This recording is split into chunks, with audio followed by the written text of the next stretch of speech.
for those that are new to us, this is to this channel. What I do here is I basically show you some projects around the shop and educate the drain cleaner that, well, that information I didn't have when I was starting out. So I hope this helps somebody. I think it will.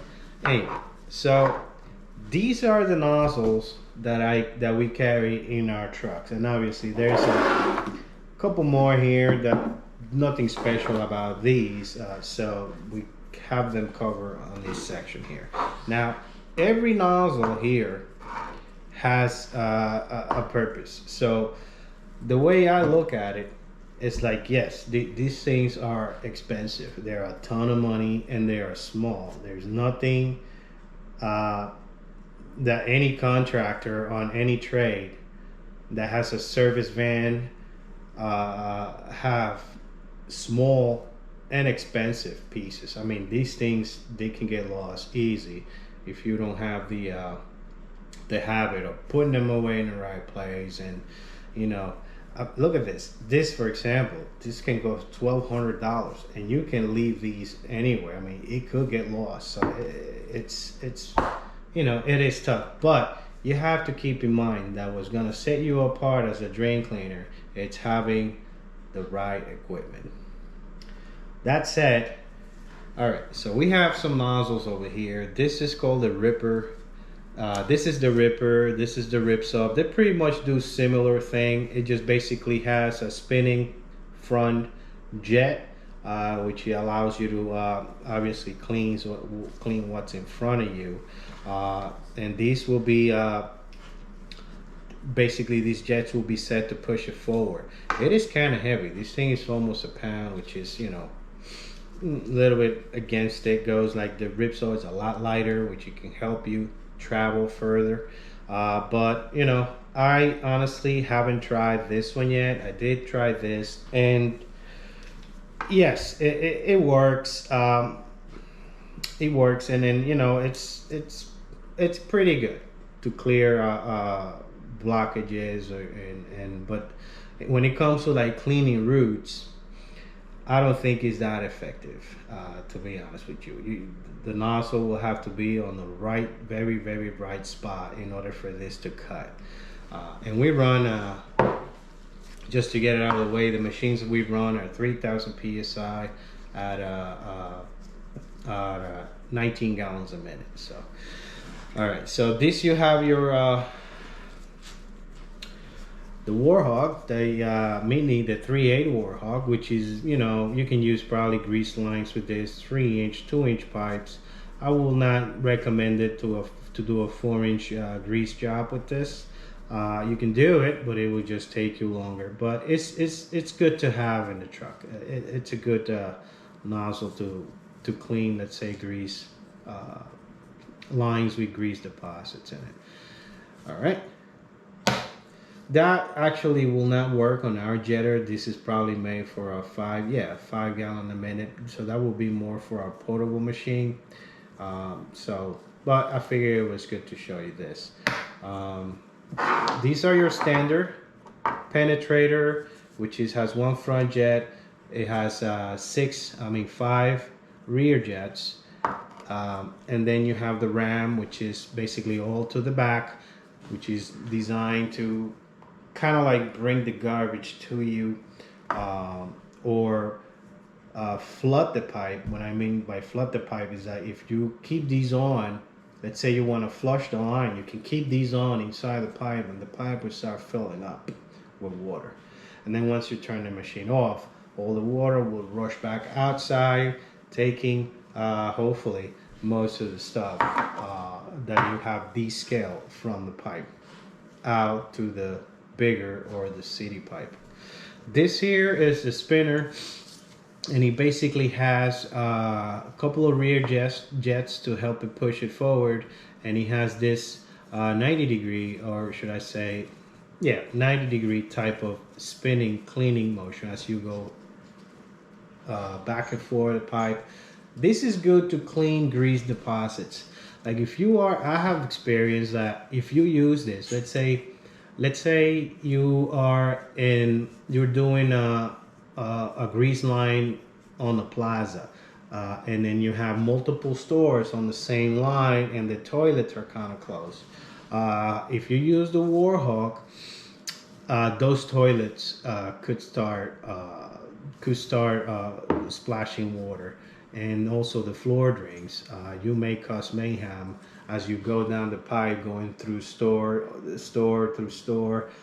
So if you, let's say you have that, if that's a concern to you, I find that these nozzle gives you enough power to remove the grease deposits around the edges of the pipe without that problem. That's what I have experienced.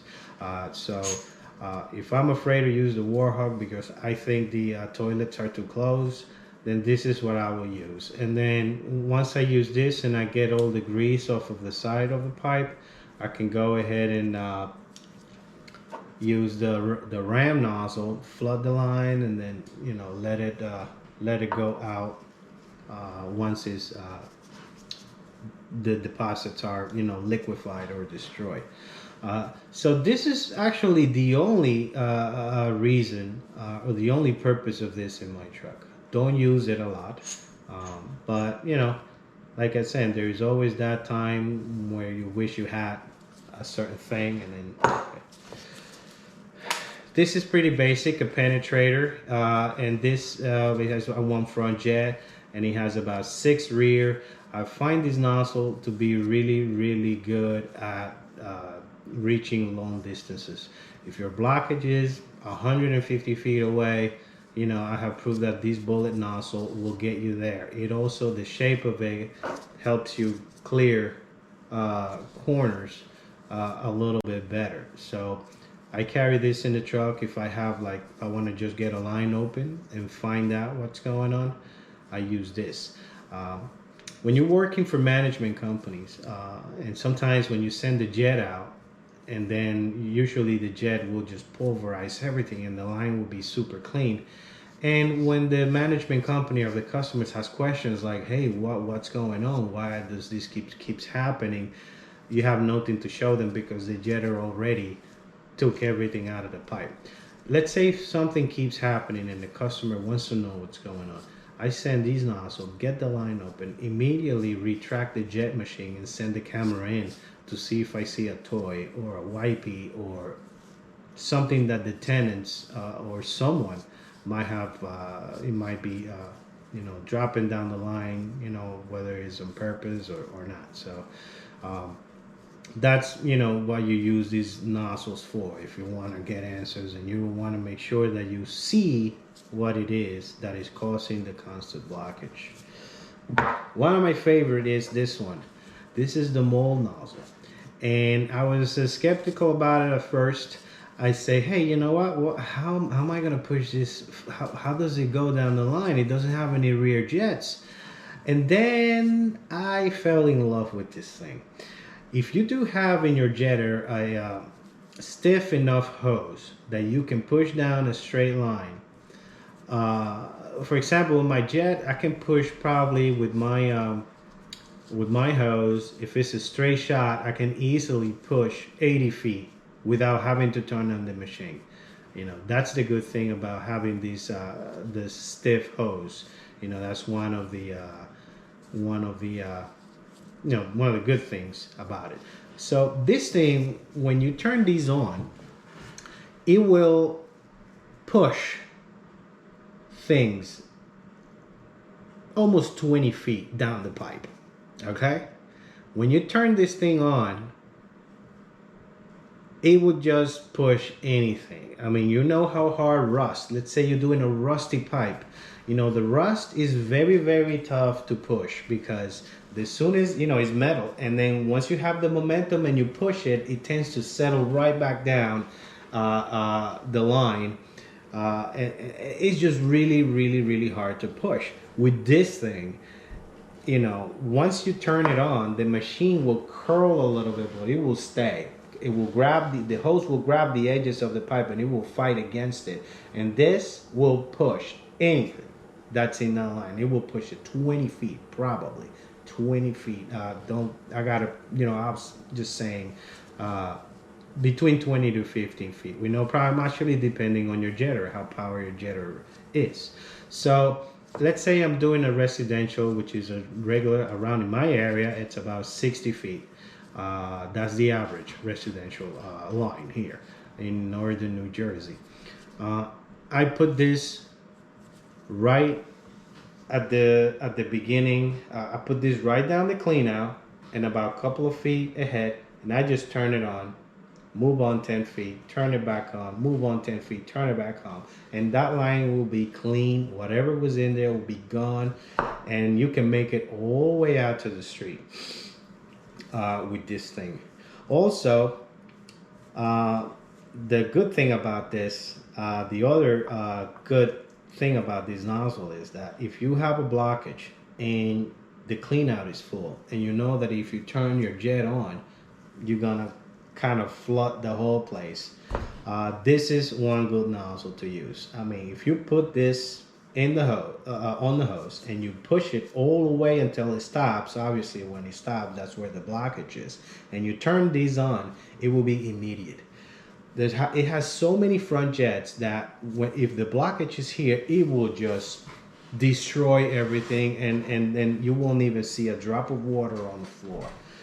That's another good thing. So that's the alternative for, you know, normally if you have a finished basement and the line is, you know, and then, you know, if you turn on your jet, it's going to be a mess. You can use that instead of having to go to the truck, get the snake out, clear the line, and then jet the line. It will just save you a little bit of time.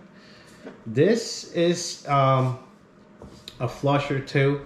If you want to do high volume of water, let's say if you're bringing stuff to you, let's say you're doing a 4-inch line on a manhole and you want, instead of pushing the stuff, you want to bring the stuff to you, this is a good nozzle to have.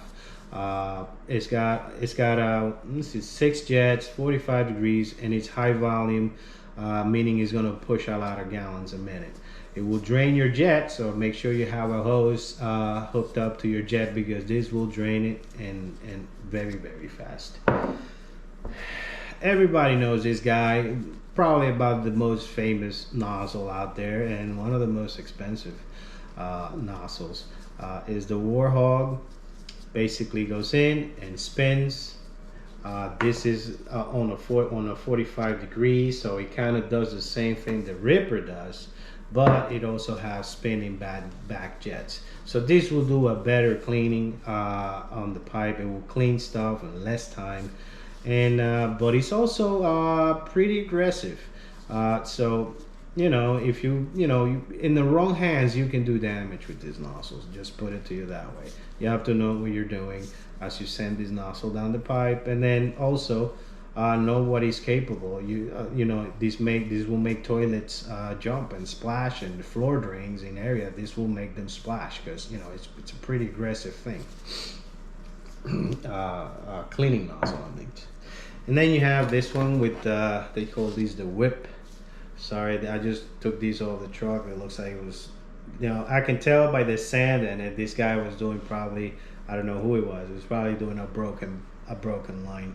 And boy, that is scary. You don't want to get this stuck on a line, and these will get stuck easy. So we don't use this nozzle as much. We only use it as a last resort. It's very, very powerful. And it's really good, but man, you can get stuck with this easily, and you know it's almost $1,800. You know, imagine you having to cut your hose or dig it up or lose it, you know, down the lateral or something. Once if the pipe is here and this thing goes down the lateral like that, and this lateral has some kind of like a sharp catch in this stuff, you know, you're gonna have a hard time.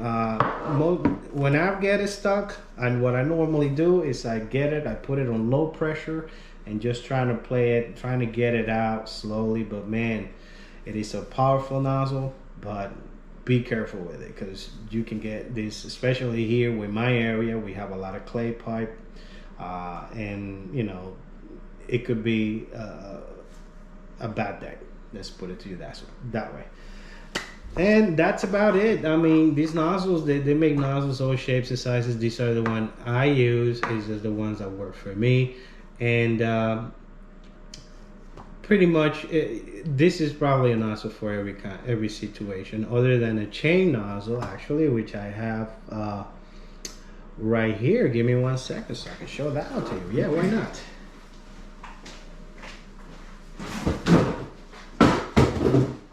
All right. So I just got this from Jetter Depot. Thank you, Kim, for sending this to me.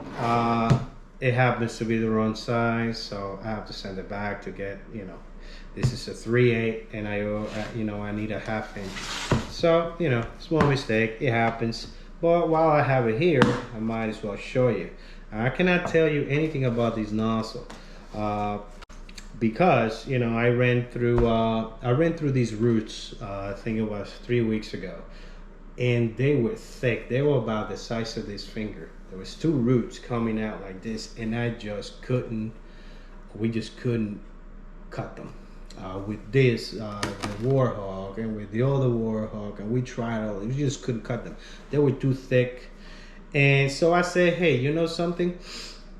Let me get something a little bit more aggressive for that kind of situation. And this is what the guys at Jetter Depot recommended. And